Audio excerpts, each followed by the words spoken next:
వరకు విలువైంది ఏంటి మీ దగ్గర ఉన్నది? మీ హృదయం. ఆ హృదయాన్ని దేవునికి ఇస్తే ప్రతిఫలాలు ఉంటాయని మనం విన్నాం. మంచి వర్తమానం. అయితే బైబిల్లో చెప్పబడినటువంటి కొన్ని మాటలు ఉన్నాయి ప్రియమైన వాళ్ళారా. మనందరికీ తెలుసు గర్వం. తెలుసు కదండి. గర్వం అంటే ఏంటి చెప్పండి? గర్వం బైబిల్లో చాలా స్పష్టంగా గర్వం గురించి మాట్లాడబడింది. నెబుకద్నెజరు గర్వపడ్డాడట. తెలుసు కదండి. నెబుకద్నెజరు తెలుసు కదా, తెలుసా? బబులోను సామ్రాజ్యపు చక్రవర్తి నెబుకద్నెజరు తెలుసు కదండి అందరికీ. నేనే ఈ నగరాన్ని కట్టించాను అని చెప్పి ఎంతో గర్వంతో తన యొక్క విగ్రహాన్ని నిలబెట్టించి, బంగారపు విగ్రహాన్ని నిలబెట్టించి దాన్ని మొక్కనటువంటి వారికి శిక్ష విధించమని ఎంతో గర్వంగా ఉంటే, అంత గర్వం కలిగినటువంటి ఆ వ్యక్తిని దేవుడు ఏం చేశాడు? నేను సమస్త ప్రజలను, సమస్త దేశాలను నేను నీకు అప్పచెప్పా, నీ చేతి కిందకు తెచ్చా, ఆ ఆధిపత్యం నీకు ఇస్తే నువ్వేం చేసావంటే ఇదంతా నా వల్లనే అయ్యిందని నువ్వు గర్వపడ్డావు కదా. నువ్వు 7 సంవత్సరాలు అడవి పాలవుతావు. 7 సంవత్సరాలు ఏమైపోతావు? అడవి పాలైపోతావు. మంచు పడుతుంది నీ మీద. పక్షికి ఎలాగైతే ఏకలు మలుస్తాయో అలాగ నీకు ఏకలు మలుస్తాయి ఆ మంచు నుండి విడిపించుకోవడానికి. పక్షిలాగా అడవిలో వదిలిపెట్టాడు ప్రియమైన వాళ్ళరా. 7 సంవత్సరాలు రాజు కదండి. బంగారపు విగ్రహాన్ని నిలబెట్టించి ఈ విగ్రహానికి మొక్కపోతే ఇంకా మరొకరు బ్రతకడానికి లేదన్న అగ్నిగుండమే అని ఆజ్ఞ వేసినటువంటి రాజును ఎక్కడికి పంపించాడు దేవుడు? అడవికి పంపించాడు. తర్వాత అనుకున్నాడు, ఇక గర్వాన్ని తగ్గించుకున్నాడు. ప్రభా, ఇదంతా నువ్వే నాకు అప్పచెప్పావు. తన కుమారుడు కూడా ఒక అతను ఉన్నాడు. ఎవరు? బెల్షాస్సర్ ఉన్నాడు కదా. ఎవరు? తన కుమారుడు, నెబుకద్నెజరు కుమారుడు బెల్షాస్సర్ ఉన్నాడు. అతను కూడా బాగా గర్వించాడట. ఏమని? ఇక ఈ సామ్రాజ్యం నాదే కనుక నేను చెప్పినట్టే వినాలి అని చెప్పి దేవుని యొక్క ఉపకరణాలలో ఏం చేస్తున్నాడంట? దేవుని యొక్క దేవాలయంలో ఉపకరణాలు ఉన్నాయట. అంటే ద్రాక్షారసానికి వాడేవి, రొట్టికి వాడేవి, లేకపోతే వివిధ సంబంధించినటువంటి దేవుని యొక్క ఉపకరణాలను, బంగారము ఇత్తడివికి సంబంధించిన వాటిలో ఏం చేశాడట? ద్రాక్షారసం పోసుకొని విందు చేసుకుంటున్నాడట. దేవుని యొక్క వాక్కు, దేవుని యొక్క చెయ్యి వచ్చి ఒక గోడ మీద రాసిందట. ఏమని? మెనే టెకేలని రాసిందట. అంటే మెనే టెకేలంటే ఇక అయిపోయింది, నిన్ను కాటాలో తూచాడు దేవుడు, నీ టైం అయిపోయింది, నీ లెక్క చూశాడు, నీ లెక్కలో నువ్వు అసలు తూకానికి రాలేదు, నువ్వు తేలిపోయావు దేవుని యొక్క లెక్కలో, నీ పని అయిపోయిందని చెప్పాడు. దేవుడు మొత్తాడు, అంతటితోటి అయిపోయింది తన జీవితం. నిజంగా ప్రియమైన వాళ్ళారా, అంటే ఎందుకు చెబుతున్నామంటే గర్వం కలిగినటువంటి వారు కిందకు పడిపోతారన్న దానికి మొట్టమొదట నాగరికతను ప్రారంభించినటువంటి రాజులనే కోలదోసాడు దేవుడు. దేవుని దగ్గర ఎలా ఉండాలి? తగ్గించుకొని ఉండాలి. తగ్గింపు జీవితం ఏం చేస్తుంది అంటే మనల్ని హెచ్చైనటువంటి జీవితానికి తీసుకెళ్తుంది ప్రియమైన వాళ్ళారా. ఎప్పుడైతే మనం తగ్గించుకుంటామో అప్పుడు మనం హెచ్చించబడతామని బైబిల్ చెప్తుంది. భక్తులను మనం చూసినప్పుడు ఏమండి, అల్లారు ముద్దుగా పెంచబడినటువంటి ఒక కుమారుడు ఉన్నాడండి. ఎవరో తెలుసు కదండి. 12 మంది 11 మంది అన్నదమ్ములతో ఉన్నటువంటి సహోదరుడు. తండ్రి ప్రేమించాడు, తల్లి చనిపోయింది. అల్లారు ముద్దుగా తన తండ్రి పెంచుకుంటున్నటువంటి కుమారుడిని ఏం చేశాడంటే ఇస్మాయిల్ చేత ఐగుప్తు దేశానికి అమ్మివేయబడ్డాడు. ఏమండి ఎలాంటి స్థితిలోనికి వెళ్ళిపోయాడంటే బానిస స్థితిలోనికి వెళ్ళిపోయినటువంటి యోసేపుని గురించి మనం ఆలోచించినప్పుడు ఆ యోసేపు పరిస్థితి ఏంటంటే బానిస. ఏమండి బానిస అనగానే ఏంటి? ఏమండి ఏ విధంగా వాడుకుంటారో ఆ విధంగా వాడుకుంటారంటే బానిసను అంటే విలువ పెట్టి కొనుక్కున్నారు కాబట్టి. ఈరోజు లేదు కానీ మనుషులను కొనే విధానం లేదు, కానీ ఆ రోజు కొనుక్కునేవాళ్ళండి, మనుషులను కొనబడేవాళ్ళు. అలాగా బానిసగా ఒక దేశానికి వెళ్ళినటువంటి ఒక యోసేపుని మనం కానీ ఒక్కసారి దృష్టిలోనికి తీసుకుంటే తగ్గించుకున్నాడు తన జీవితాన్ని. ఏమండి తగ్గించుకోవటమే కాదు కానీ తను నమ్మిన దేవుడికి తగ్గింపుగా ఉన్నాడు. యవన ఏచ్చులకి వెళ్ళకుండా, పాపాన్ని ప్రేమించకుండా, పాపాన్ని అసహించుకుంటూ ఉన్నటువంటి దాన్ని చూసిన దేవుడు ఏం చేశాడంటే ఇదిగో బానిసను తీసుకెళ్ళి అధికారిగా నిలబెట్టాడు. ప్రియమైన వాళ్ళరా, ఏం చేశాడు? బానిసను ఏమండి అన్నిటి మీద అధికారిగా నిలబెట్టాడు. ప్రియమైన ఈరోజు మనం చూస్తున్నటువంటి పెద్ద పెద్ద నిల్వ చేసేటువంటి స్టోరేజులు ఉన్నాయి కదా, ఈ స్టోరేజ్ అంతా కూడా ఎక్కడి నుంచి వచ్చిందనుకుంటున్నారు? నిల్వ చేసేటువంటి సామర్థ్యం క్రీస్తుకు పూర్వమే ఆ ఐగుప్తులో ప్రారంభించాడు యోసేపు. ఏమిటో తెలుసా? 7 సంవత్సరాలు కరువు, 7 సంవత్సరాలు పంట పండుతుందని దేవుడు చెప్పినప్పుడు దర్శనం ద్వారా ఆ లోపల భూగర్భంలో కట్టించాడు. పెద్ద పెద్ద దాచేటువంటి వాటిని కట్టించి దాంట్లో ధాన్యం నింపి స్టాక్ చేశాడు నిల్వ 7 సంవత్సరాలు. ప్రపంచమంతా కరువు వచ్చింది, ఐగుప్తు దేశంలో కరువు లేదు. అంటే ఒక బానిసను దేవుడు ఏం చేశాడంటే తన గర్వం లేదు గనుక, తను దేవుని యందు భయభక్తులు కలిగి ఉన్నాడు గనుక ఎంత హెచ్చు స్థాయికి తీసుకెళ్ళాడు. బానిస స్థితి నుంచి అధికారి స్థితికి. రాజు తర్వాత అతడేనండి. రాజు భార్య కూడా రాజు తర్వాత ఇక మొత్తాన్ని అప్పచెప్పాడు. రాజు భార్యను కూడా అప్పచెప్పాడు. అప్పచెబితే వాడుకున్నాడా? యోసేపు వాడుకున్నాడా? లేదు, నువ్వు నా యజమానిని భార్యవో, నిన్ను తప్ప ఈ రాజ్యములంతా నాకు సొత్తుందన్నాడు. ఏమండి ఎక్కడా కూడా యోసేపును మనం చూసిన అదిగో ఆ మంచి తనం కలిగి ఉన్నాడు కనుక, మంచి ప్రవర్తన కలిగి ఉన్నాడు కనుక దాన్ని బట్టి అతడు హెచ్చైనటువంటి జీవితాన్ని కలిగి ఉన్నాడు. ప్రియమైన వాళ్ళారా, ఆ హెచ్చైనటువంటి జీవితం చూడండి, ఆ హెచ్చైన జీవితాన్ని బట్టి ఎక్కడా కూడా గర్వపడలేదండి. అంటే ఇక్కడ దీన్ని బట్టి మనం ఏం అర్థం చేసుకోవాలి? గర్వించిన వాళ్ళను తగ్గిస్తాడు, తగ్గించుకున్న వాళ్ళను హెచ్చిస్తాడని ఇక్కడ మనం తెలుసుకుంటున్నాం. యోసేపుని చూసినా, చక్రవర్తులను చూసినా మనం ఇక్కడ ఆలోచిస్తున్నాం. అయితే యేసుక్రీస్తు వారు కూడా ఈ లోకానికి వచ్చినప్పుడు తన్ను తాను ఆయన తగ్గించుకున్నాడు. మరి తగ్గించుకున్నటువంటి యేసుక్రీస్తు వారు ఇప్పుడు ఎక్కడున్నాడు? ఏ స్థితిలో ఉన్నాడు? ప్రపంచ దేశాలకు దేవుడుగా ఉన్నాడు యేసు ప్రభు. ఏమంటే భూమి మీద శరీరధారిగా యేసు ప్రభు వచ్చి తనను తాను తగ్గించుకొని ఎంత హెచ్చైన జీవితంలో ఉన్నాడంటే ఇదిగో ప్రపంచంలో జనాభా ఎంతమంది అయితే ఉన్నారో అంతమంది హృదయాలలో దేవుడుగా కొలవబడుతున్నాడు యేసు ప్రభు. అంటే ఈ లోకంలో ఆయన తగ్గించుకున్నాడా లేదా? ఏమండి తన మీద ఉమ్మూసారు. ప్రియమైన వాళ్ళారా, యేసు ప్రభు తగ్గించుకునే విషయంలో మనం మాట్లాడుకుంటే యేసు ప్రభు మీద ఉమ్మూసారు. ఉమ్మూసినప్పుడు ఏమని అన్నాడా యేసు ప్రభు?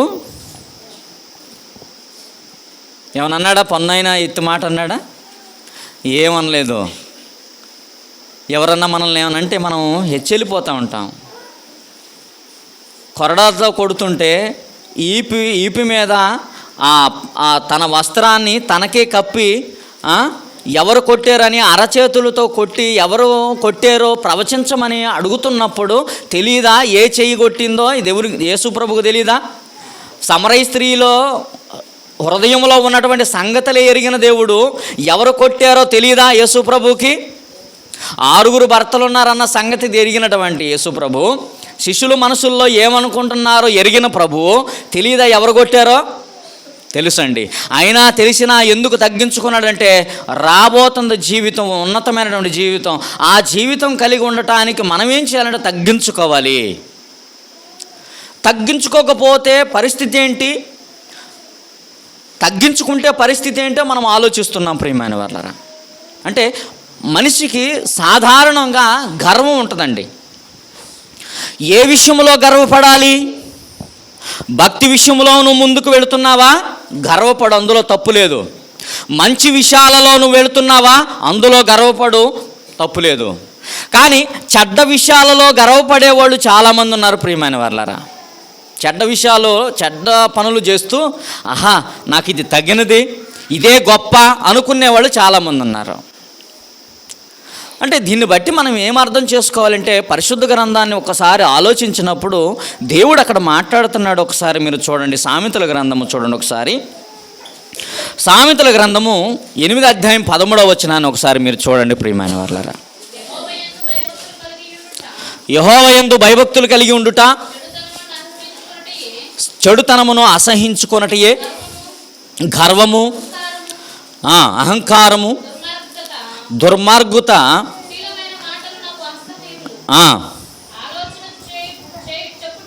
చాలు. ఇక్కడ ఏమంటున్నాడు మనం ఆలోచిస్తే, యెహోవా యందు భయభక్తులు కలిగి ఉండుట ఏంటంట? చూస్తున్నారా యవన పిల్లలు? మీ దగ్గర బైబిల్ ఉన్నాయా? చెల్లులు పక్కన పెట్టేసేయండి. సెల్ ఏం చేస్తుందంటే మనలను దేవుని వైపు ఉంచదు. రాంబాబు చెప్పాడు యవనస్తులు, మీరు చెప్పండి. రాంబాబు చెప్పాడు, ఏం వాక్యం చెప్పాడు చెప్పండి? యవనస్తులు వెనక మన కూర్చున్న పిల్లలు. రాంబాబు చెప్పాడు, ఏం చెప్పాడు చెప్పండి? నేను చెప్పినవి కాదు. అంటే సెల్ చూస్తే ఏం అర్థం కాదనమాట. మీకు సంగతి చెప్పనా? మీకు సీక్రెట్ చెప్తా. కిడ్నీ సమస్య నాకు ఎందుకు వచ్చింది అనుకుంటున్నారు? రే యవన పిల్లలు వినండి, కిడ్నీ సమస్య ఎందుకు వచ్చింది అనుకుంటున్నారు? ఎందుకు వచ్చింది అనుకుంటున్నారు చెప్పండి? మసాలా కాదు, మిడ్ నైట్ దాకా సెల్లు చుట్టం వలన వచ్చింది అనుకుంటున్నాను. మిడ్ నైట్ దాకా సెల్లు చుట్టం ఎందుకు వచ్చింది? నిజంగా చెప్తున్నాను. ఏదో ఒక మీటింగ్కి పోయేస్తాను, ప్రార్థనకి వెళ్ళొస్తాను, నిద్ర పట్టదు, అన్నం తింటాను కదా, కాసేపు చెల్లు చూద్దాంలే, కాసేపు వాక్యం చదువుకుందాంలే, కాసేపు చెల్లు చూద్దాంలే, అప్పుడు అన్నం తినగానే పనుకోవద్దు అన్నారు కదా డాక్టర్లు అని చెప్పి 1 గంట, అరగంట, 12 గంటల దాకా చూసి పనుకునేవాడిని. నిజంగా చెప్తున్నాను. కిడ్నీ ఎందుకు పాడైంది అనుకుంటున్నాను? నాకు ఈ సెల్లు చూడటం వల్లనే పాడైంది. అలాగా అది 1 సంవత్సరం కాదు, 2 సంవత్సరాలు కాదు, 3-4 సంవత్సరాలు ఇక్కడికి వచ్చిన తర్వాత ఎక్కువైంది. అది ఎటో మీటింగ్ పోయి రావటం 11 అయ్యిద్ది, అప్పుడు తింటాను, అక్కడ తినొస్తే పర్వాలేదు, తింటాను, తిని కాసేపు చూద్దాం అనుకుంటే అది 1 గంట అయ్యిద్ది, 2 గంటలు అయ్యిద్ది, ఏ టైం దాకా చూస్తామో తెలీదు. సెల్లు ముందు పెట్టుకుంటే కన్ను మీద రెప్పబడదు. మీకు సంగతి తెలుసా? ఇప్పుడు సెల్లు చూడటం తగ్గించాను కాబట్టి ఇదిగో ఈ కన్ను బోజలు వచ్చేసింది. భయం వేసింది నాకు, ఈ కన్ను బోజలు వచ్చేసింది. ఎందుకంటే ఈ పక్క పడ్డాను కదా ఒకసారి, అది కొంచెం ఉంది. ఈ కిడ్నీ సమస్య రాగానే ఈ కన్ను బోజలు వచ్చేసింది. చెల్లు చూడబాకండి. దానికి ఎంత టైం ఇవ్వాలో అంత టైం ఇవ్వాలి. అంటే నేను ఏదైనా చెబుతున్నాను అంటే నా జీవితంలో అనుభవం వచ్చే చెబుతున్నా. అనుభవం లేకుండా నేనేది చెప్పను. కళ్ళు ముందు పోతాయి, తర్వాత లోపల అవయవాలు ఖచ్చితంగా కిడ్నీ దెబ్బతింది. ఎందుకు కిడ్నీ దెబ్బతింటుంది అంటారేమో, కిడ్నీకి ఆ సెల్లుకి ఏంటి సంబంధం అనుకుంటారేమో. నువ్వు సెల్లు చూసినంతసేపు నీ శరీరంలో అవయవాలు పనిచేయవు. వినండి పిల్లలు, వినండి. మీరు సెల్లు చూసినంతసేపు మీ యొక్క పేగులు కానీ కిడ్నీలు కానీ ఏవి పనిచేయవు. పని చేయనప్పుడు ఆహారం అరగదు. ఆహారం అరగకపోతే రాత్రి అన్నం కుండలోనే ఉంది, తెల్లారుంది, ఆ తెల్లారుంది, ఏమైపోద్ది? ఆహారం ఏమైపోద్ది? సర్దిపడిపోద్ది. అంటే లోపల కూడా అదే పరిస్థితి అన్నమాట. కుళ్ళిపోయినటువంటి ఆహారంలో నుంచి ఏమొస్తాయి? ఏం పురుగులు వస్తాయి? బయట పురుగులు వేరుగా ఉంటాయి, లోపల పురుగులు వేరుగా ఉంటాయి. అంటే నువ్వు నీ శరీరానికి నైట్ 9 తర్వాత రెస్ట్ ఇవ్వకపోతే లోపల కూడా పురుగులు చేరతాయి. అప్పుడు లివర్ దెబ్బతింటుంది, కిడ్నీ దెబ్బతింటుంది, పేగులు దెబ్బతింటాయి, గ్యాస్ట్రో. ఇంత అన్నం తినేవాళ్ళు ఇంత అన్నం తింటారు కదా, కంటి సమస్యలు వస్తాయి, తలనొప్పి వస్తుంది, కాళ్ళు నొప్పులు వస్తాయి, ఇవన్నీ వస్తాయి. ప్రియమైన వాళ్ళరా, మీరు ఆలోచించండి. నేను ఎందుకు చెప్తున్నానంటే యవన పిల్లలు సెల్లు ఎంత ప్రమాదకరమైందంటే నేను అనుభవంతో చెబుతున్నా. నేను అనుకున్నప్పుడు సెల్లు వర్దా కొనుక్కున్నాను, ఉపయోగం లేకుండా. చిన్న సెల్లు వాడినా బాగుండేది అనుకున్నా. మీరు ఆలోచించండి. ఇప్పుడు మీరు వినండి వాక్యం. గర్వం మనలను ఎంత పాతాళానికి పడేస్తుందో, అదే గర్వాన్ని తగ్గించుకుంటే ఎంత ఆశీర్వాదాన్ని మనకు తెచ్చిపెడుతుందో వాక్యాన్ని బట్టి మనం ఆలోచిద్దాం. ఇక్కడ ఏమంటున్నాడో చూడండి ఒకసారి. మనం 13వ వచనం చదువుతున్నాం కదా. యెహోవాయందు భయభక్తులు కలిగి ఉండుట చెడుతనమును అసహించుకొనుటయే, గర్వమును అహంకారమును దుర్మార్గతయు కుటిలమైన మాటలు నాకు అసహ్యం. దేవునికి అసహ్యమైనదేంటి? గర్వం. గర్వంగా ప్రవర్తిస్తే ఎక్కడి నుంచి వచ్చింది గర్వం? అంటే ఎక్కడి నుంచి వచ్చింది గర్వం? లెక్కలేని తనంలో నుంచి వచ్చిందండి. మనకు కలిగినటువంటి స్థితిలో నుంచి వచ్చింది గర్వం. అంతే కదా. వినయ మనస్సు లేకపోవటం ద్వారా కలుగుతుంది గర్వం. ఈ గర్వం ఏం చేస్తుంది అంటే మనల్ని పాతాళానికి పడివేస్తుంది, దేవునికి దూరం చేస్తుంది. ఒక మాటలో చెప్పాలంటే ఏం చేస్తుంది? అసహ్యం అంటున్నాడు. గర్విష్ఠులు నాకు అసహ్యం అంటున్నాడంటే దేవునికి దూరం అయిపోతాం. నువ్వు ఎప్పుడైతే గర్వం తగ్గించుకుంటావో దేవుని దగ్గరకు వచ్చినట్లు, దేవుని యొక్క దగ్గరకు వచ్చినట్లు. అంటే ఇంకా మనం ఆలోచించగలిగితే అదే సామెతల గ్రంథం 13:10 వచనాన్ని చూడండి ఒకసారి. 13:10.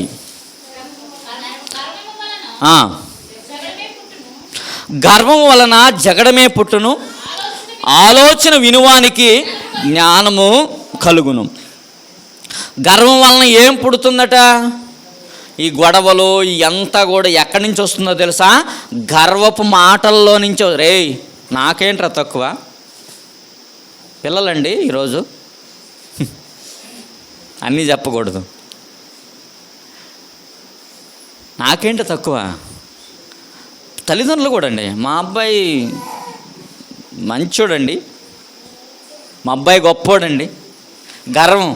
మావోడు ఎక్కడేసినా కానీ చలామించుకొని వస్తాడండి. మా వాడు ఎక్కడేసినా తిప్పుకొని వస్తాడండి. ఇది గర్వం అండి. ఇక్కడ ఏమంటున్నాడు ఒకసారి మనం ఆలోచిస్తే ఏమంటున్నాడు చూద్దాం ఒకసారి మళ్ళా. గర్వం వలన జగడం పుడుతుంది, ఆలోచన వినువానికి ఏం కలుగుతుందట? జ్ఞానం. ఆలోచన వింటున్నారా? ఆలోచన వినాలి. ఏమంటే పెద్దలు ఊరికే ఏ సామెత చెప్పలేదు ప్రియమైన వాళ్ళరా. మొక్క అయినప్పుడు వంగనేదే, మౌనైనాక వంగదు. అంటే చిన్న వయసులోనే దాన్ని వంచాలన్నమాట. అంటే చిన్న వయసులోనే బిడలను దేవునిలోనికి అలవాటు చేయాలి ప్రియమైన వాళ్ళరా. వారిని బలవంత పెట్టడం కాదు కానీ అలవాటు చేయాలి. ఎప్పుడైతే మనం అలవాటు చేస్తామో ఈ అలవాటు ఒక యవ్వన వయసు వచ్చిన తర్వాత కొంచెం అటు ఇటు అయినప్పటికీ మరలా వారికి ఒక ఆలోచన కలిగేటువంటి వయసు వస్తుంది. అప్పుడు ఖచ్చితంగా దేవుల్లో నిలబడతారు ప్రియమైన వాళ్ళరా. ఇప్పుడు మనం అసలే అలవాటు చేయకపోయాం అనుకోండి, వాళ్ళకి తర్వాత లేదండి, వాళ్ళకి తెలియదండి ఏమి. అందుకని ఇక్కడ ఆలోచన వినువానికి ఏం కలుగుతుంది అంటే ఇదిగో జ్ఞానము కలుగుతుంది. ఇంకొక మాటను మనం చూస్తూ ముందుకు వెళదాం. 16వ సామెతల గ్రంథం చూడండి. సామెతల గ్రంథం 16వ అధ్యాయము 18వ వచనాన్ని ఒకసారి మీరు చూడండి. నాశనమునకు ముందు గర్వము నడుచును, పడిపోవుటకు ముందు అహంకారమైన మనస్సు నడుచును. ఏంటంట? ఈ గర్వం వలన కలిగే నష్టం ఏంటంట? నాశనమునకు ముందు ఏం చేస్తుందంట? మనం నాశనం అయిపోవటానికి ప్రధానమైన కారణం ఏంటి? గర్వం. నాకేంట్లే, నాకేమైద్దిలే, నేను బాగానే ఉన్నానులే, నాకు ఆరోగ్యం ఉందిలే కదా, నేను ఎక్కడికి పోయినా చలామణి చేయగలనులే, నేను ఏదైనా చేయగలనులే అని అనుకుంటాం. ప్రియమైన వాళ్ళ అనుకోని స్థితిలో మనం పడిపోతాం. దేని వలన? లెక్క లేకుండా ఉంటే, లెక్క చేయకుండా ఉంటే, గర్వంగా ఉంటే మనం ఏమైపోతామంటే పడిపోతాం. మనకు ముందుగా నడిచేదేటట గర్వం నడుస్తుంది.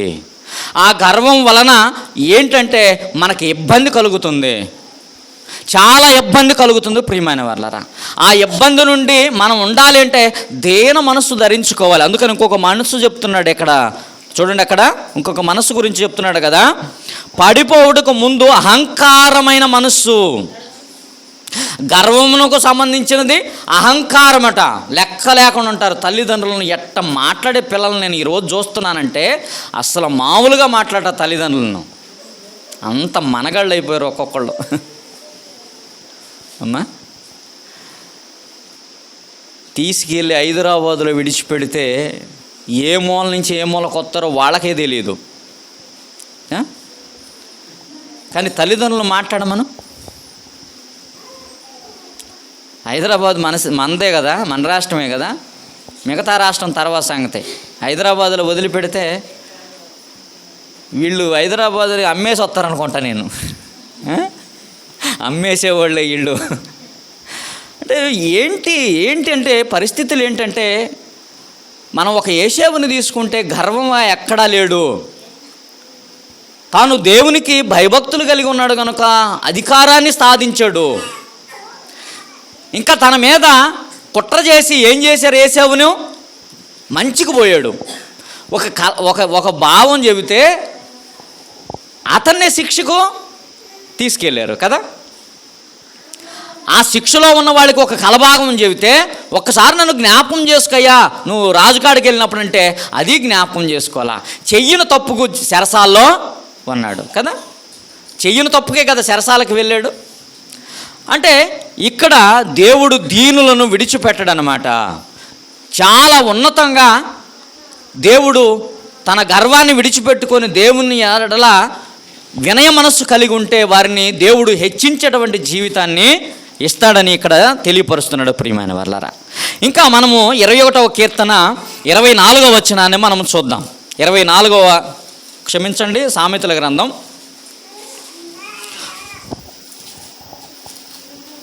సామెతల గ్రంథము 21వ అధ్యాయము 24వ వచనాన్ని చూడండి.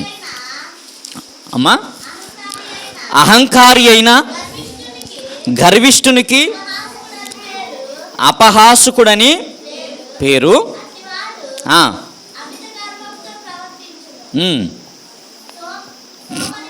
చాలు. అహంకారి అయిన గర్విష్ఠునికి అపహాసుకుడని పేరు. అహంకారి అయిన గర్విష్టి ఎవరైనా ఉన్నారా మనలో? అహంకారి అయిన గర్విష్టి ఇదేనంట పేరు వాళ్ళకి. డిగ్రీ ఇదే. ఆ డిగ్రీ ఇచ్చాడు దేవుడు, ఒక డిగ్రీ. అది 3 ఏళ్ల కోర్సు కానీ 4 ఏళ్ల కోర్సు కానీ ఒక డిగ్రీ పట్టా ఇచ్చాడు, 2 ఇచ్చాడు. ఏంటంట? అహంకారి అయిన గర్విష్ఠని అపహాసుకుడని పేరట. అహంకారి అయిన గర్విష్టి. అహంకారి అంట. ముందు అహంకారం, తర్వాత గర్వం. ఏం చేస్తుంది అహంకారం? గర్వం ఏం చేస్తుంది? ఎలా చేస్తుందంటే నేను చెప్తాను, చాలా వివరంగా చెప్తాను, వినండి. తల్లిదండ్రులకు భయపడరు మెయిన్. ఎవరన్నా ఏదన్నా చెప్తున్నారనుకో, మంచి చెప్తానికి వెళ్ళారనుకో, మా నాన్న మా అమ్మే చెప్పరు, నువ్వేదో నాకు చెప్పేది అంటారు. ఇది గర్వం. అహంకారం ఏంటి? ఇక ఎవరు చెప్పినా వినరు.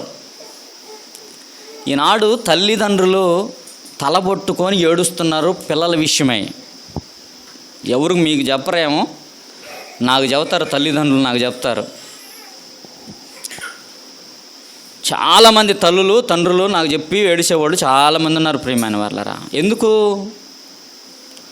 కడుపున మోసి 9 నెలలు మోసి కని పెంచి పెద్ద చేసి వాళ్ళని అన్ని బాగోగులు చేసి చదివించి ఒక ప్రయోజకులను చెయ్యాలన్న ఆశ కలిగి ఉన్నటువంటి తల్లిదండ్రులు ఆశల మీద వీళ్ళు నీళ్లు చల్లేటువంటి ప్రయత్నంలో ఉన్నారు. ప్రియమైన వాళ్ళరా, ఏంటో ఆలోచించండి. అంటే మనం నాశనం అయిపోవటానికి ప్రధానమైన కారణం ఏంటంటే లెక్కలేనితనం, అదే అహంకారం అంటున్నాడు దేవుడు. ఎవరైనా చెప్పడానికి ప్రయత్నించినప్పుడు, ఎవరైనా కానీ ఏదైనా చెప్తున్నప్పుడు వారిని లెక్కలేకుండా మాట్లాడటమే అహంకారము, గర్వము అంటున్నాడు దేవుడు. ఈ అహంకారి, ఈ గర్వి దేవునికి ఇష్టం లేని వారిగా, దేవుడు దూరంగా నెట్టేవాడిగా కనబడుతున్నాడు. దేవుడు ఒక పేరు పెడుతున్నాడు, ఆ పేరు పెడుతున్నాడు చూడండి, అహంకారి అని అతనికి అపహాసుకుడని పేరు. అట్టివాడు అమిత గర్వముతో ప్రవర్తించును. అమిత గర్వంతో ప్రవర్తిస్తాడంట. అమిత గర్వం అంటే ఇంకా మించి, అంటే ఈ గర్వం మనల్ని నాశనంలోనికి నెట్టేస్తుంది అన్నమాట. ఇంకా మనం చూడగలిగితే 29వ చూడండి, 29వ అధ్యాయం, ఇదే సామెతల గ్రంథం 29వ అధ్యాయం 23వ వచనం చూడండి ఒకసారి. ఎవని గర్వము వానిని తగ్గించును, ఘనత నందును. ఇక్కడ ఎవని గర్వము వానిని ఏం చేస్తుందట? తగ్గిస్తుంది. ఎప్పుడు తగ్గిస్తుంది? గర్వం మనల్ని ఎప్పుడు తగ్గిస్తుందా? ఆలోచించండి అమ్మా తల్లులు. గర్వం ఎప్పుడైనా మనం గర్వపడుతుంటాం కదా, గర్వపడుతూ ఉంటాం. గర్వం ఎప్పుడు తగ్గిస్తుంది? మావోడు తురుము, మావోడు గొప్ప, మావోడు ఏడైనా ఏదైనా చేయగలడు అన్నప్పుడు ఇబ్బంది లేదు. వాడు ఏదైనా పని చేసి వచ్చినప్పుడు అప్పుడు తగ్గించబడతాం మనం. గర్విష్ఠులు ఏమైపోతారు? తగ్గించబడతారు, నలుగురిలో అవమానపడబడతారు. ఇంకా ఏమంటున్నాడు? ఇంకొక మాట ఏమంటున్నాడు? ఈ వినయ మనస్సు గలవాడు ఘనతనుంతాడు. వినయంగా వినండి పిల్లలు, అమ్మా వినయంగా మనం కూడా అండి. గర్వం పిల్లలకైనా మనకు కూడా ఉంటుందా? పిల్లలకు ఉంటుందా? పెద్దోళ్ళకు ఉంటుందా? తల్లులకు ఉంటుందా? తల్లిదండ్రులకు ఉంటుందా? పిల్లలకు వస్తుందా? చెప్పండి గర్వం. మీరు చెప్పాలి. పిల్లలకు ఉంటుందా గర్వం? అంటే యవనస్తులకు ఉంటుందా? తల్లిదండ్రులకు ఉంటుందా గర్వం? సీన్ కరెక్ట్గా చెప్పాడు. సీన్ కరెక్ట్గా చెప్పాడు. తల్లిదండ్రుల నుంచి వచ్చిందేనండి అది, ఆ గర్వం. మనమేం తక్కువేం కాదు. మనం కూడా ఆ వయసులో ఇంకా గర్వంగా ఉన్నాం. మనం పిల్లల్ని అంటాం కాదు కానీ మనం కూడా అలాగే ఉన్నాం. కానీ అలాగా నేనున్నలాగున వాళ్ళు ఉండకూడదని మనం ఇప్పటి నుంచే వారిని ఏం చేయాలంటే మంచిగా పెంచాలి. ఇదిగో మనం తగ్గించుకోవాలి, పిల్లలను కూడా తగ్గింపు జీవితంలో పెంచాలి. అప్పుడు ఏం కలుగుతుందో మనకు లాభం అంటే, ఇదిగో వినయ మనస్సుకుడు ఘనత నొందుతాడు. ఘనత ఎప్పుడు వస్తుందో తెలుసా? వినయముతో మీరు ఎప్పుడైతే వింటారో, దేవుని యొక్క మాటను ఎప్పుడైతే లక్ష్యం చేస్తారో, అప్పుడు ఖచ్చితంగా మీరేమవుతారో తెలుసా? ఘనత నొందుతారండి. నిజంగా వాస్తవానికి ఆలోచించండి ప్రియమైన వాళ్ళారా. నా వెనక ఎవరైనా కానీ అనుభవం కలిగినటువంటి దైవ సేవకుడు ఎవరైనా కానీ వాక్యం నేర్చుకున్న నా పక్కన ఉంటే, తెనాలిలో మనోళ్ళకి చాలామంది చుట్టాలు ఉన్నారు. తెనాలి, నేను అబద్ధంగా చెప్తుంది. ఎప్పుడైనా మీరు వెళ్ళినప్పుడు అక్కడ క్రీస్తు సంఘం ఉందండి. సంఘ పెద్దలతో ఉంది సంఘం. ఆ సంఘానికి నన్ను వెళ్ళమన్నారు. ఇక్కడ ఒక గడిచినటువంటి సంవత్సరన్నర క్రితం నన్ను వెళ్ళమన్నారు.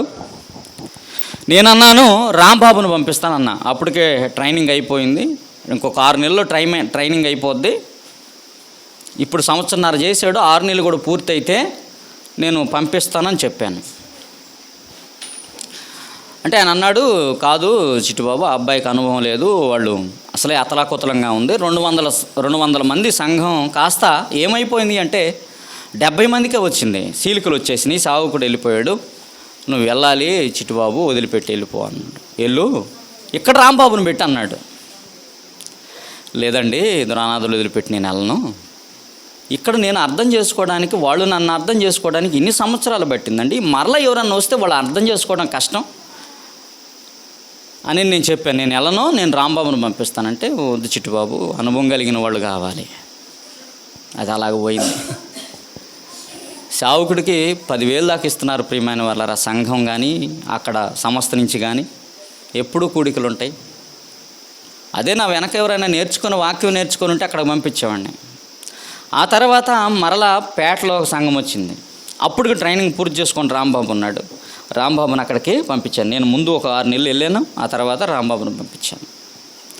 అంటే నేర్చుకోవాలి, కష్టపడాలి, వచ్చిన అవకాశాన్ని ఏం చేయాలి? సద్వినియోగం చేసుకోవాలి. కష్టపడకుండా, నేర్చుకోకుండా వస్తాయి అవకాశాలు.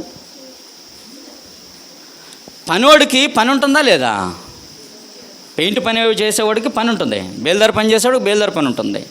ఏ పని చేసి సిద్ధంగా ఎవరైతే ఉంటారో వాళ్ళకి ఖచ్చితంగా పని ఉంటుంది. ప్రియమైన వాళ్ళారా, అంటే ఇదిగో సంఘాలు, ఎన్ని సంఘాలు మన చేతిలో నుంచి జారిపోయినాయో ప్రియమైన వాళ్ళారా. చాలా సంఘాలు ఉన్నాయి, ఇప్పుడు కూడా ఖాళీలు ఉన్నాయి. సమర్థులైనటువంటి సావుకులు కావాలని అడుగుతున్నారు వాళ్ళు. అంటే వాళ్ళు పంపించే వాళ్ళు ఏంటంటే 4 రకాలుగా మనల్ని అడుగుతారండి. నన్ను కూడా ఇక్కడికి పంపించినప్పుడు వాక్యం చెప్తాడా, లేకపోతే అనుభవం ఉందా, సావుకుని ఏమన్నా పని చేశాడా అని నన్ను కూడా చాలా క్వశ్చన్స్ చేశారు ప్రియమైన వాళ్ళారా. వాటి అన్నింటిలో నుంచి తట్టుకొని నేను వచ్చి ఇక్కడ నిలబడ్డాను. అంటే మనం నేర్చుకోవాలి, వచ్చిన అవకాశాన్ని సద్వినియోగం చేసుకోవాలి ప్రియమైన వాళ్ళారా. అంటే చూడండి, ఇక్కడ మనం ఎప్పుడైతే తగ్గించుకుంటామో, తగ్గించుకున్నప్పుడు ఖచ్చితంగా ఏమైపోద్ది? ఘనత నొందుతామంటున్నాడు ఇక్కడ. చూడండి, ఇంకా మనం చదవగలిగితే ఒక్కసారి మనము యోబు గ్రంథాన్ని 35వ అధ్యాయం 12వ వచనాన్ని చూడండి ఒకసారి. యోబు గ్రంథము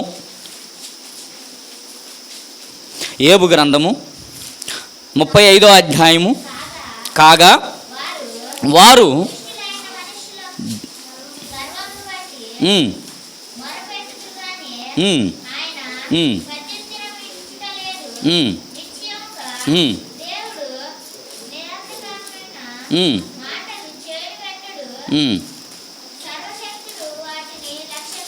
చాలు. ఇక్కడ మనకి ఏమంటున్నాడు?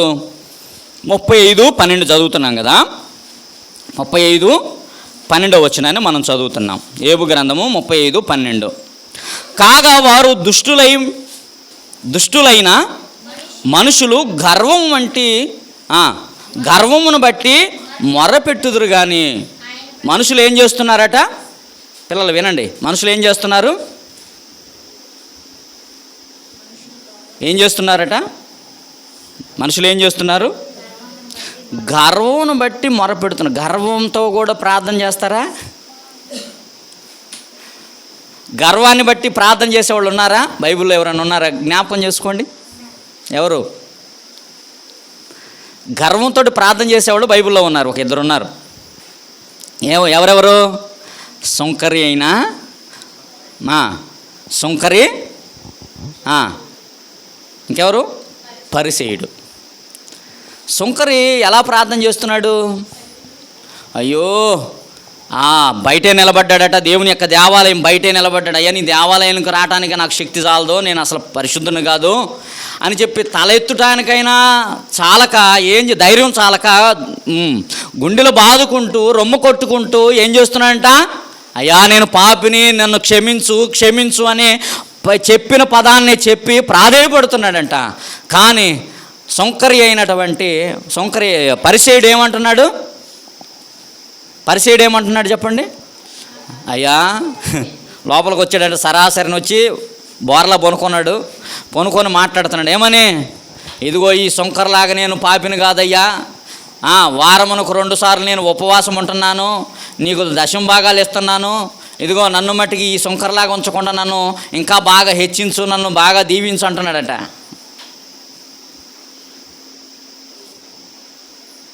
అంటే అర్థం ఏంటి? మనం పరిశుద్ధంగా ఉండొచ్చు, తప్పులేదు. మనం భక్తిగా ఉండొచ్చు, తప్పులేదు. పక్కోండి మనం అంటానికి వీలు. అదే నచ్చంది ప్రభువుకి. ప్రభువుకు నచ్చనిది ఏంటో తెలుసా? అవతల వ్యక్తిని తోలనాడటం అనేది దేవుడు ఎక్కడా కూడా సహించడు ప్రియమైన వాళ్ళారా. అంటే నువ్వు భక్తిగా ఉన్నంత మాత్రాన దేవుడు నిన్ను హెచ్చిస్తాడు, దీవిస్తాడు, నిన్ను అత్యున్నతమైనటువంటి స్థానానికి తీసుకెళ్తాడు. కానీ పక్కన్నటువంటి వ్యక్తిని మట్టికి నువ్వు తోలనాడటానికి నీకు వీలు లేదు. అప్పుడు అన్నాడు, ఇక ఎవరి ప్రార్థన విన్నాడు? పరిసయ్యుడు ప్రార్థన విన్నాడా? సుంకరి ప్రార్థన విన్నాడా? సుంకరి ప్రార్థన విన్నాడట. ఏమండి, సుంకరి ప్రార్థన విన్నాడు. ఒకరిని తోలనాడేటువంటి ప్రార్థన కాదు, కానీ ఇదిగో సుంకరి యొక్క ప్రార్థన దేవుడు విన్నట్లుగా కనబడుతుంది. ఇక్కడ మనము ఆలోచించగలిగితే ఇక్కడ ఎలాగా ఉందో చూడండి. కాగా వారు దుష్టులైన మనుషులు గర్వమును బట్టి మొరపెట్టుదురు కానీ ఆయన ప్రత్యుత్తరం ఇచ్చుట లేదు. గర్వాన్ని బట్టి మనం దేవుని ప్రార్థన చేస్తే ఆయన ప్రత్యుత్తరం ఇచ్చే దేవుడు కాదు ప్రియమైన వాళ్ళరా. ఇంకా మనము చూడగలిగితే పరిశుద్ధ గ్రంథములో ఇదిగో ఒక రాజు గర్వాన్ని తగ్గించుకొని తన రాజ్యానికి కూడా ప్రకటన చేసి ఎలాంటి స్థితిలోనికి దిగాడో, తగ్గించుకున్నాడో, ఎలాగ ఆశీర్వదింపబడ్డాడన్న విషయాలను మనం ఒకసారి 2వ దినవృత్తాంతముల గ్రంథం మీరు చూడండి ఒకసారి. 2వ దినవృత్తాంతముల గ్రంథము చూడండి ఒకసారి. 32వ అధ్యాయము 26వ వచనము నుండి మనం చూద్దాం ఒకసారి. అందరూ తీనియమ్మా, తీస్తే చదువుదాం. హిజ్కియా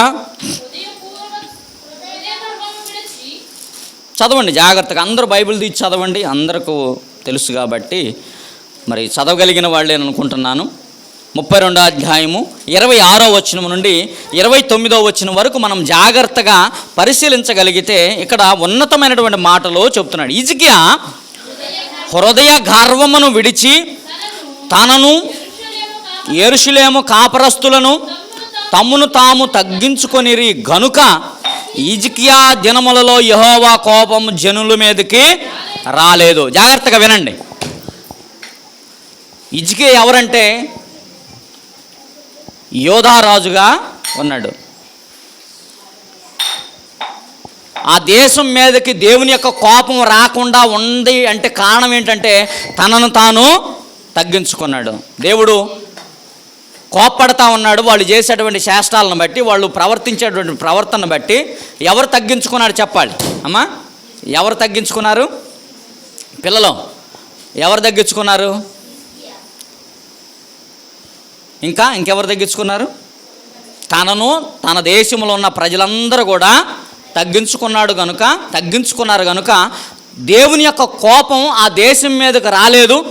కానీ తగ్గించుకున్నటువంటి ఆ హిజ్కియాకు కలిగినటువంటి లాభం ఏంటో మీరు చూడండి ఒకసారి. ఇంకా మనం చదవగలిగితే హిజ్కియాకు అతి విస్తారమైన ఐశ్వర్యమును ఘనతయు కలిగిను. ఏం కలిగిందంటే తగ్గించుకున్నంత మాత్రాన. వినండి, మనం తగ్గింపు జీవితం కలిగి ఉంటే, లోబడి ఉంటే ఏంటి మనకు ప్రతిఫలం ఆలోచించండి. మీరు అడగొచ్చు, పిల్లలు అడగొచ్చు, తగ్గించుకోవాలి గర్వంగా ఉండకూడదు అంటున్నారు కదా అనొచ్చు, మీరు ప్రశ్న వేయొచ్చు. ప్రతి మాటకు పరిశుద్ధ గ్రంథాన్ని చెప్పేటప్పుడు ప్రతి ఒక్కళ్ళు ప్రశ్న వేయాలి ప్రియమైన వాళ్ళారా. ప్రశ్న వేస్తే ఖచ్చితంగా దానికి జవాబు వస్తుంది. తగ్గించుకుంటే ఏంటి మాకు ఉపయోగం అంటే ఐశ్వర్యము. ఎలాగ చెప్తున్నాడు? రాజు తగ్గించుకొనడం ద్వారా కలిగిన లాభం ఏంటంటే ఐశ్వర్యము, ఘనత కలిగెను. అతడు వెండి, బంగారములు, రత్నములు, సుగంధ ద్రవ్యములను, రాళ్లను, నానా విధములగు శ్రేష్టమగు ఉపకరణములను సంపాదించుకొని వాటిని బొక్కాసములను కట్టించను. అంటే దేవుని కొరకు కొన్ని కట్టించనని మనకి ఇక్కడ అర్థమవుతుంది ప్రియమైన వాళ్ళరా. చూడండి, ఇక్కడ ఇవన్నీ మనం ఆలోచించుకుంటే ఇదిగో తగ్గించుకున్నటువంటి రాజు ఎలాగా ఆశీర్వదింపబడ్డాడో, ఆ గర్వాన్ని విడిచినటువంటి రాజు దీవెన నొందాడు, శ్రమ నుండి విడుదల పొందాడు. అంటే మనం తగ్గించుకోకపోతే ఏమండి, ఒక టీచరు బోధిస్తున్నాడు పాఠాలను, నేర్చుకుంటున్నటువంటి స్టూడెంట్స్ ఏం చేయాలి? చెప్పే పాఠాన్ని జాగ్రత్తగా వినాలి, రాసుకోవాలి, గ్రహించాలి. మరలా దాన్ని ఒక 6 మాసాల తర్వాత లేకపోతే ఒక సంవత్సరం తర్వాత దాన్ని ఎగ్జామ్లో రాయాలి. సరే, ఇక్కడ తను పిచ్చోడ్లాగా చెప్తున్నాడు. ఇక్కడ నుంచొని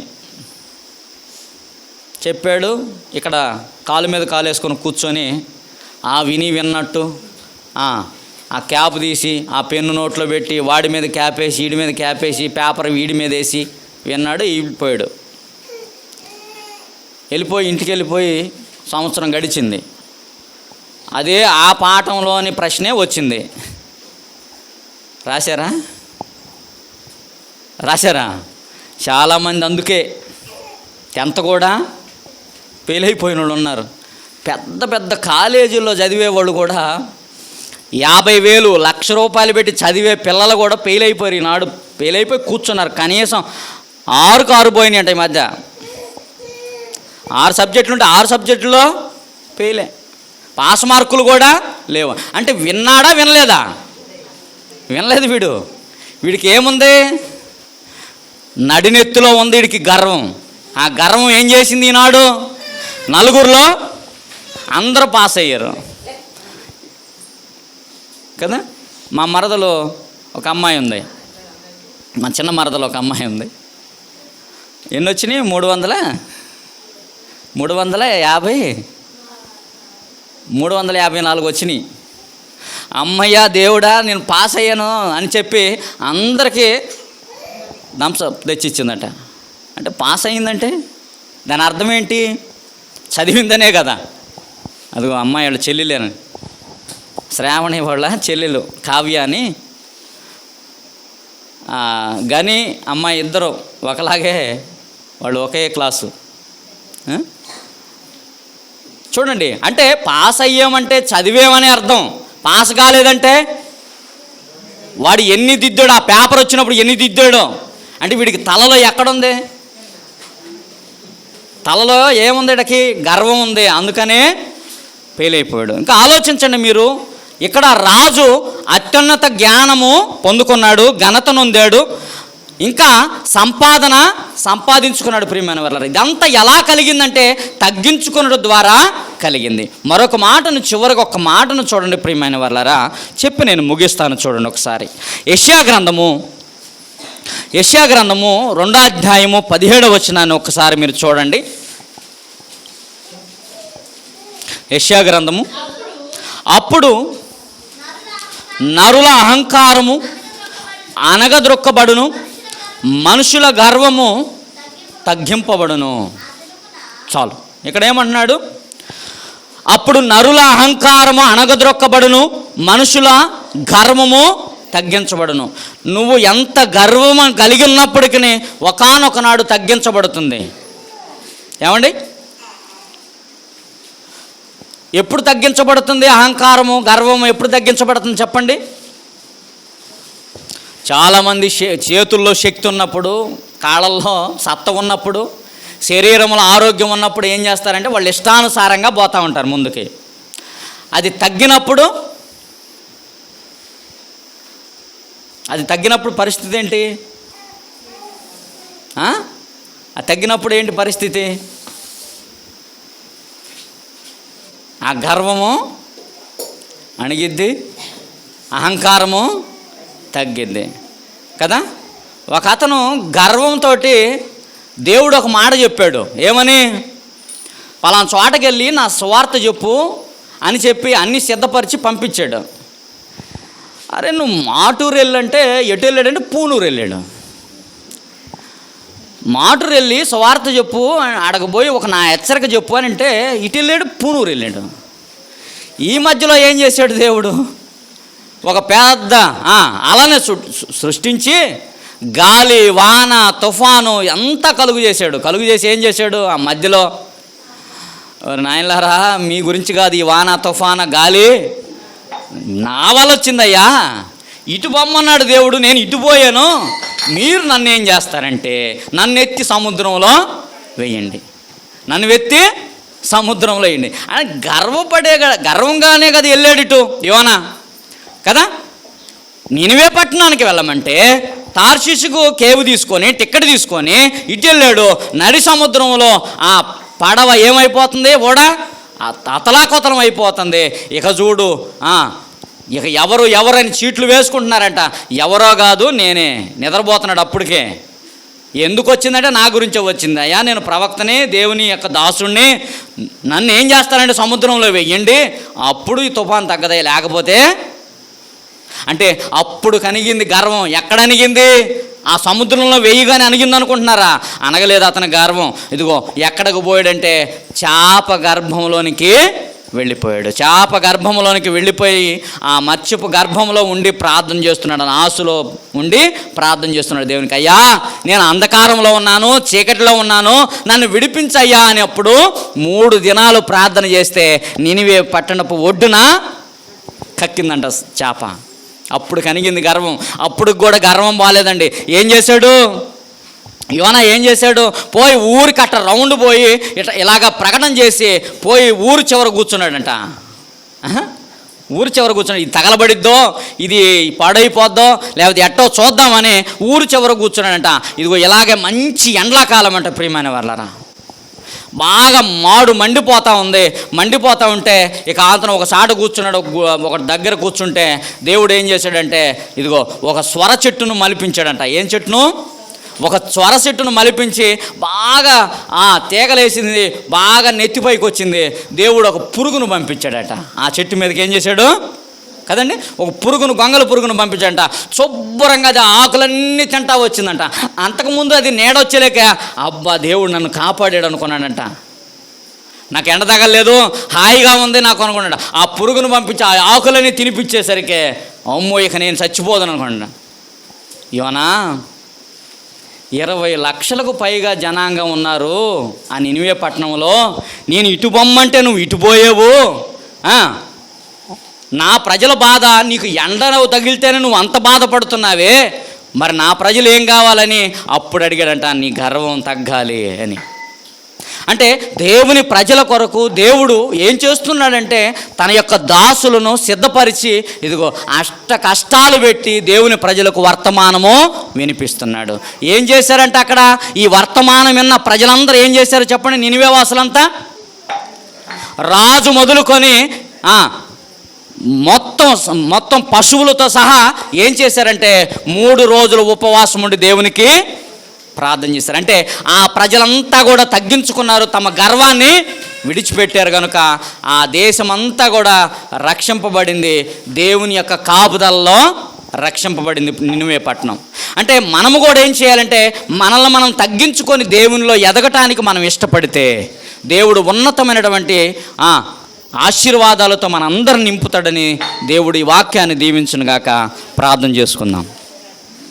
దేవా తండ్రి, ప్రభా, పరిశుద్ధుడా, మహాగణుడా, గొప్ప తండ్రి, ఆశ్చర్యకరుడా, ఆలోచనకర్త నీకు వందనాలు. అయా, గర్వం వలన మాకు కలిగే నష్టాన్ని మీరు తెలియపరిచారు ప్రభా.